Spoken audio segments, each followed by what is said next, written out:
Yes people, and welcome back to AJ Cars and welcome back to another video on the E46. Now if you watched the last video that I posted, we did go to Ultimate Dubs. Now that was an amazing show. I actually got the car indoors.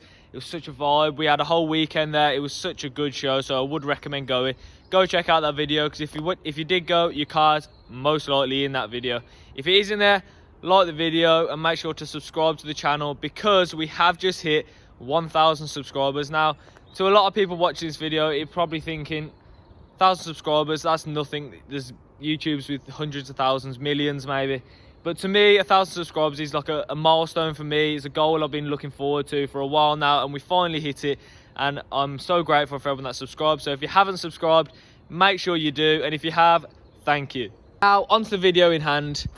This car hasn't been on the road, as you saw from Dubs. I did go in the Golf. Now that's because I've been driving that Golf every single day, because the Beamer has been broken. The car's been off the road for maybe 2 weeks now with a few issues, and we're going to go through them now. So first thing you're going to notice is I've taken the camber off the front. Now these had drift lock adapters on them, and I'm going to show you a photo now. They were not in the best condition. Now I wanted this car as a daily, so I didn't want the camber on the front because it was an absolute nightmare to drive. So now the camber is off. We've actually changed the rear wheels back to the drift spec wheels because they were just bold on the back, so I had to put them ones on for now. But yeah, the drift lock adapters did come off. Now when I took these off, obviously this is a 1999 car. Everything's very old underneath it. It's almost as if someone's dipped this in a lake and took it back out and drove it. Everything underneath was seized, rotten, rusted. Everything is just an absolute travesty underneath this car.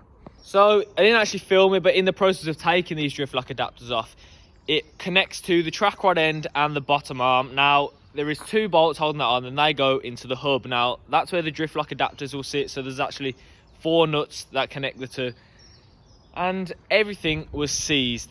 All the nuts rounded. It took me about 2 hours to take off 4 nuts. It was an absolute nightmare, but we did get them off. But because they had adapters on, now if you look at the adapters, there is a gap between the 2 bolts. One is shorter, one is larger. That is for the bottom arm and the track rod end. Now the track rod end has the larger gap, so when he put these on, the previous owner, obviously it was a drift car, he had to track the car all the way in to counteract the camber because of that gap.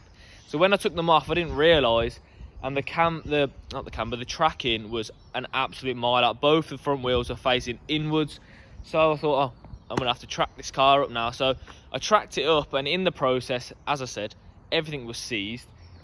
The steering rack actually snapped because the track rod end had seized to the bottom, the steering arm, and it was just an absolute nightmare. So that actually snapped, so I couldn't drive the car at all. So it was just left at work until I had to order a new rack and put the new rack in and then track it up afterwards. But it was a pretty simple job. What I'm going to do is, I did film it.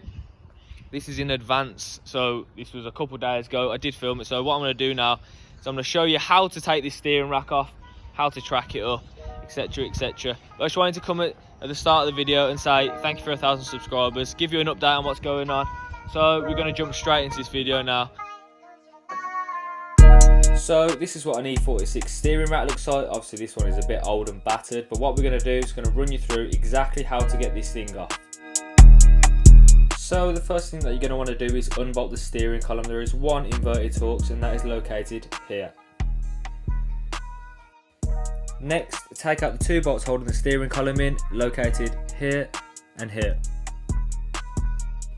Now these bolts do have a nut on the back of them, so it can be a bit tricky to get to them, so I would recommend getting a spanner in there, because you will not get a ratchet in there. So get your spanner on the top, possibly gun it out or use a ratchet.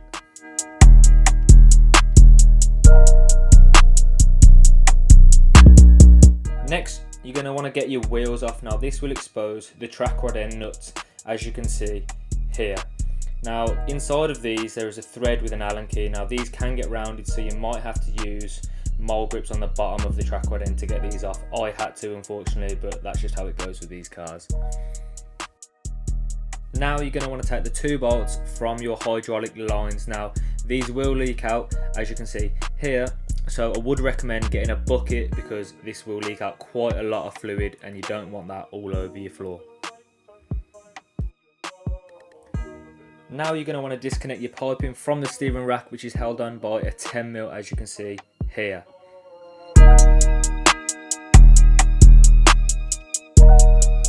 Once you've done all this, you should just be able to give the steering rack a little bit of a wiggle and it should just fall out. And there you have it, there is one old, battered and snapped steering rack. Time to put the new one in. Now you're going to want to offer your new one up, putting the 2 bolts on the bottom to keep it sturdy. Then you can connect your lines back up, put the bolts back in the hydraulic lines. Then I would recommend loosely putting your track rod ends into the hub and making sure your steering wheel is straight before you bolt the column back up. My column turned out to be pretty stiff to get in, but a quick little tap with a hammer did the job perfectly. Now you can go ahead and put your track rod ends back into the hub. I personally didn't trust these old nuts, so I put new ones in. Once all that's done, you can then go around every nut and bolt that you've taken off, making sure everything is tight. Make sure you've got no leaks. Once you've done all that, double check that your steering wheel is still straight. Once you're happy, you can then go ahead and put your wheels back on, and that should be everything done underneath.